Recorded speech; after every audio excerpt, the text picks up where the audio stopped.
Hey everybody, so today we are setting up both of these 10-watt solar power packs from Moultrie for our two Moultrie trail cams. I'm going to show you how to do it. But first, I just wanted to say, I got these 10-watt ones. They also have I think it's a 3.5-watt one.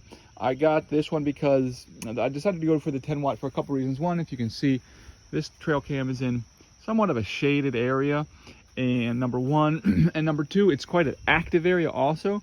So I wanted to make sure that the batteries don't go dead or anything like that. So I went ahead and got the 10-watt ones, and I'm going to show you how to set them up real quick.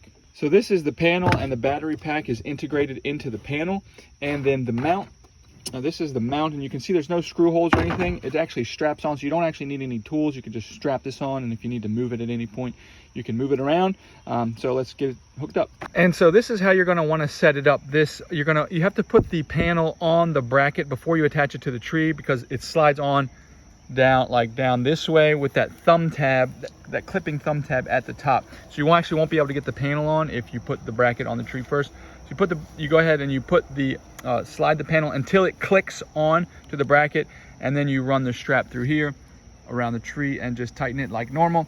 Then we can come under to the controls here, and you can see it has a little battery. You can test the battery there, and then it comes with these two jacks depending whether you have a series 1, 2 or a series 3. So I have the series 1, the series 2, so it has the barrel that goes, the regular barrel charger that goes into the actual camera, but you might have the USB-C version, and it comes in and it plugs in here, and then you just screw this in and lock it. And then you're going to come around underneath, remove the little cover there, and plug it in there. And as you can see, we now have power over here. There's no batteries in there. It's just running straight off of that panel. Hope this video helped you get it set up. And if you're interested in these panels, I'll go ahead and put a link to where you can get them.